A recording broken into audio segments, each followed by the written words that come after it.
Hello and welcome to Her Smile. My name is Adele from Her Smile. I help women step into their confidence using the tools fitness, beauty and styling. For more information, please go to hersmile.com.au. So welcome.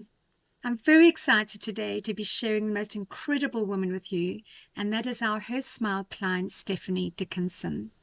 Stephanie started with Her Smile in January 2022. She had to have both her hips and knees replaced throughout her life. And she was desperately looking for somebody to teach her how to walk correctly and unassisted without a crutch. And that's why we've called it From Crutch to Mountain Climber, and you will hear the story as to why. In that journey, Stephanie has also managed to lose 23.1 kilograms, and she's going to tell you her waistline measurement because she's so proud of it. Anyway, we are so excited and amazed by Stephanie's determination that we wanted to share her story with you. So welcome, Stephanie. Thank you for inviting me, Adele. Now, Stephanie, as I've told the listeners, your health and fitness journey has been a remarkable one. Talk about determination and persistence. And I've invited you here today because I'm hoping that you're going to inspire the ladies in the group, because so many women are frightened. They're nervous to take that big step because they don't know what the step looks like. So the step towards health, I'm hoping that through our discussion today, we can share what it looks like to take the step towards health, and that it's baby steps, and that we just hold your hand all the way. Stephanie, please could you give us a brief background of your health and fitness growing up and during the school years? Okay. Through primary school, I was a chubby child.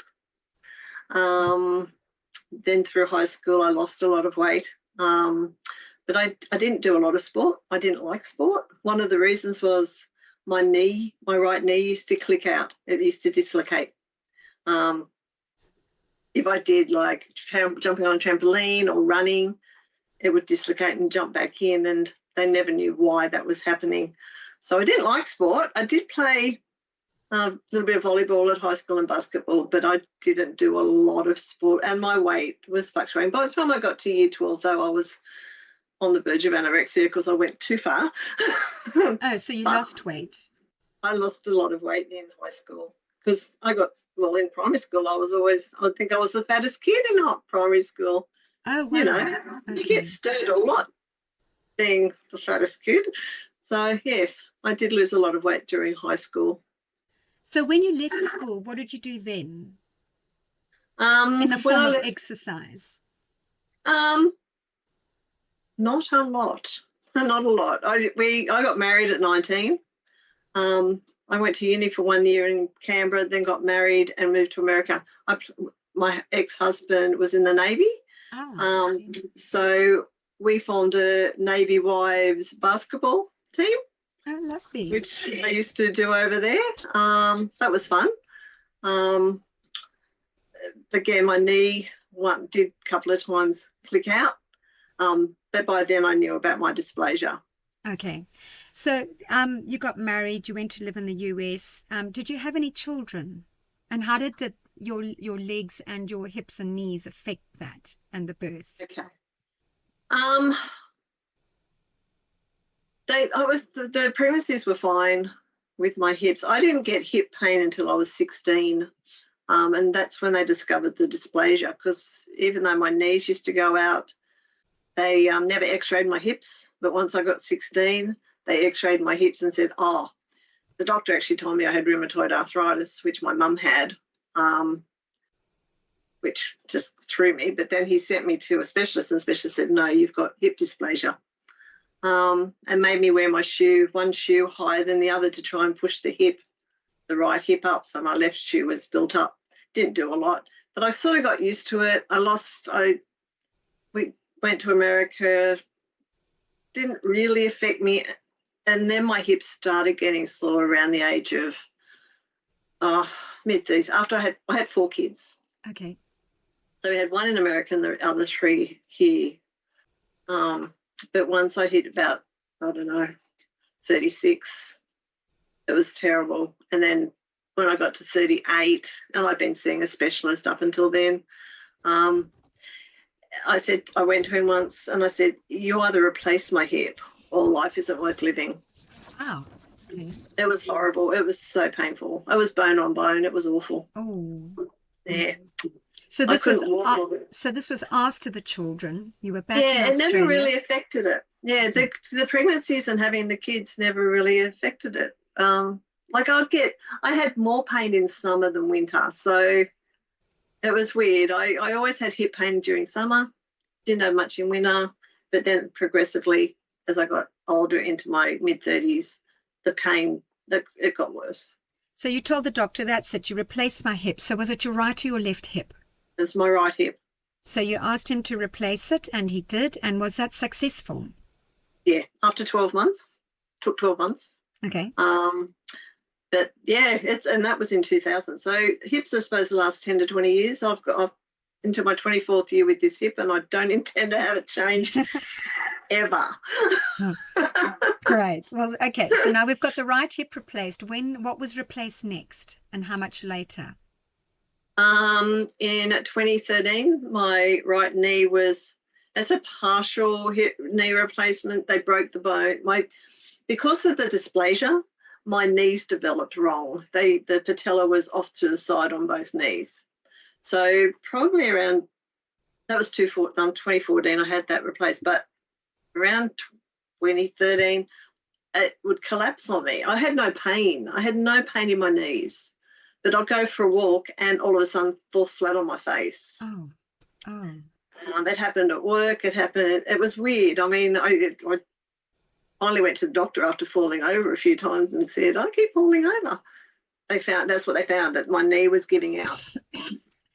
Okay, so you had your right hip replaced. Was it then the right knee partial replacement? Yeah. Yeah. Yeah. And then what happened next? Was it the hip or the knee? The left hip or knee? No, and then when I was in rehab with the right knee, my left knee started giving out on me. Oh. Doing the same thing, just collapsing on me. Had to wait 12 months for that one to go and get that fully replaced.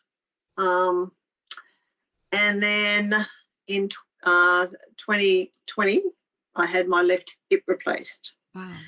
And I had to go back for a revision on that one because I tore one of the ligaments, so they had to go in, dislocate it again, and fix all that up. Oh, my goodness, Stephanie. Now, you were saying that you'd experienced a lot of frustrations over the years with health professionals, personal trainers, gyms, with relation to the weight loss and the strength and, trying to regain your strength.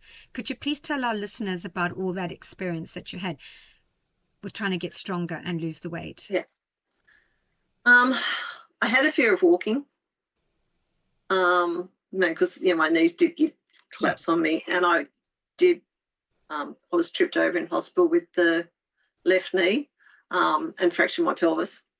So I had a big fear of walking, huge, to the point that I'd go to the bathroom and then I'd come out and I'd yell to my husband saying, I can't walk, I can't walk, I can't walk. He'd have to lead me back to the lounge room. It was awful. So I've had acupuncture, hypnotherapy, hydrotherapy, chiropractor, another personal trainer who was a male, lovely guy, but I don't think he understood female. Physio, chiro, I've had everything. I've done everything.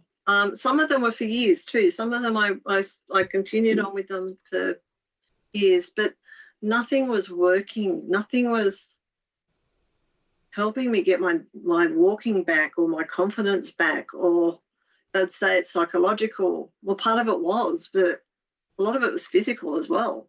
Yeah. So how did you hear about Her Smile and me? Oh, Christmas 2021 was at our street Christmas party, and one of my neighbours, she sees you, and she recommended you.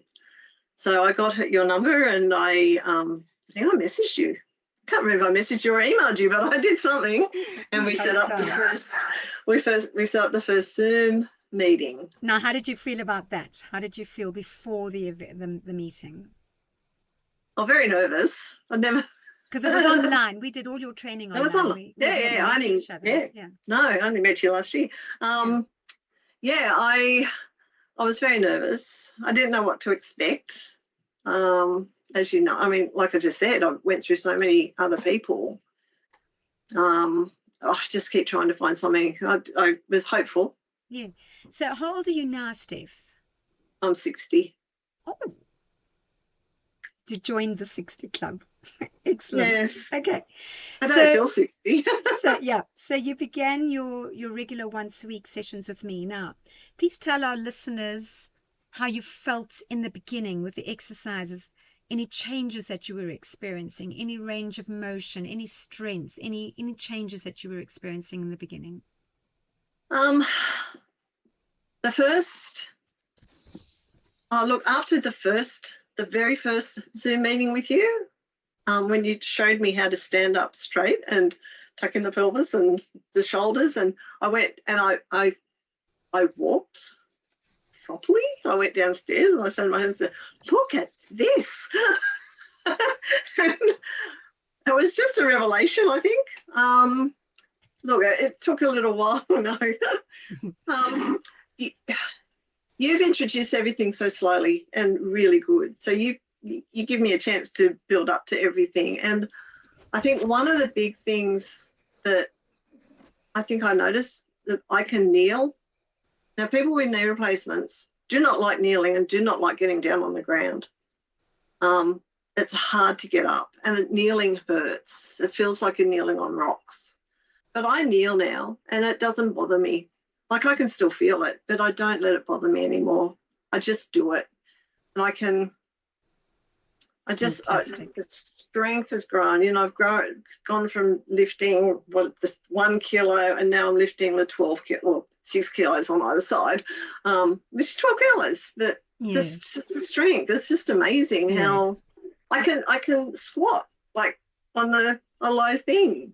Can you remember when you couldn't? I was absolutely amazed. Anyway, what I wanted to say was, after your second session with me, you were so excited because your granddaughter saw a difference in you. Do you want to just tell the listeners what that was, your 4-year-old granddaughter? I just walked in front. She said, Grandma, why aren't you walking like this anymore? I stooped down. And I went, because I'm learning how to walk properly. Yeah, that's so exciting. She pulls me up if I do it again, but I don't. I'm very conscious now of trying to stand up straight. And so it's very exciting that she noticed that you walked stooped and suddenly you weren't. She wanted to know why. Yeah. All my grandkids have replicated me walking with a walking stick. They think it's hilarious. Now, you managed to come second in our Her Smile weight loss challenge. In the first 6 months that you started with us, you managed to lose 5.1 kilograms in 11 weeks. Now, did you struggle with the Her Smile food rules? How did that go for you? Not really. I think the hardest thing that I started with, but that became really easy, was breakfast. And I don't eat breakfast now until 10 o'clock. So I try and stop eating at 7 at night. And then I don't eat breakfast until 10. And I thought, I used to think, I could never do that. I just could never do it. But it's not hard. I mean, I have coffee, water, but eating breakfast, I don't do that until 10. I take my breakfast to work. It's porridge, it's oats, and it's a mixture of stuff with yogurt and berries, and I take that and I heat it up and eat it. And it's funny because the women I work with, a lot of them are eating breakfast at 10. Oh, good. So you're rubbing off on them. Yeah, I just started doing it. That's fantastic. Now, you also participated in our 10-day walking challenge after your goal was to learn to walk unassisted. How did that go for you? That was really good because it made me get out every day and do the challenge. And they weren't hard challenges. I mean, you weren't asking the world of us, but I had to do it because I wasn't going to let myself or you down. And it was good with the group, having a group of people that were encouraging, because we had to post ourselves and then everybody would say, oh, well done. And it was good. I liked it. That's fantastic. Now, we've called this from crutch to mountain climber. Do you want to explain to the ladies why? I love bushwalking, and so does my husband. And I find walking on dirt a lot easier than walking on roads still. I don't know why, but I do. But we went, I think, on one of the challenges, we went for a bushwalk and I didn't take my crutch. I left the crutch and I managed to do it. I managed to walk. And I think I sent you the photo that came. And we're walking up a hill on a rock. I was walking on a rock. So we do a lot of bushwalking now. Yeah, lots of bushwalking, and it's great. Love it. It's just fantastic to see you being so free, having that feeling of freedom. But what's also amazing about you, Stephanie, is when I teach you is that I just give you the work and you just get it done. You don't whinge, you don't complain. You just go, oh, okay, and we do this, and we do this, and I give you the homework, and you do the homework, and you just get it done. And that's why you've had the most incredible results, is because you've just had no excuses. You so desperately had this goal, and you were so determined because you had said to me that your goal had been, one of them was, you were so excited because you were actually being able to take your grandchildren to see Disney on ice on your own, which you would never have done before because you were reliant on the walker, on the crutch. Yeah, the crutch, and just being out by myself and being independent. Because my husband's amazing; he's fantastic. Yeah, but it's good to be able to be independent now and do things yourself. And do things myself, and that's been a long time coming because this has been years since my legs started collapsing. So, and I just didn't want to accept the status quo of being like I was. I didn't want to do that. So I get up every morning at 5:15 and I do my exercises and it's just habit now. My alarm goes off, I get up, get changed, go and do them, have a shower, go to work. Completely changed your life. Look at you, your mindset and everything. Now, are you going to reveal your before and after waistline measurement? I said that. Well, it was 100 centimetres, and now it's 77. How's That's that? healthy. Lost 23 centimetres on the waist. That's incredible. So as I say, no excuses, just bravo. You went out and you did it. Going from a size, getting up to a size 18, and I'm now in some of my jeans are size 10s, and I went, oh my God. Yeah. But that's not the whole thing. It's just the ease. Like, I still have pain in my knees. We went for a big bushwalk the other day and walking downstairs hurts, but I don't care. I just do it. Yeah, so I just do it because I have to. Yeah. And the thing is, you progress so quickly because you were so determined, and you've had the most incredible achievements. And one of them, of course, was putting your hand up last year to walk our runway for the High Tea and Fashion Show, our inaugural one. And you were the first lady to step out on the runway to a completely sold out audience. How did you feel? Very nervous. But it was an achievement, and my daughter was there to see it. And she was proud of me. But I was very nervous. I remember her saying to you, why are you doing it, Mum? And what did you say? Because sometimes you have to step out of the box and you've got to do it to prove to yourself. You've got to.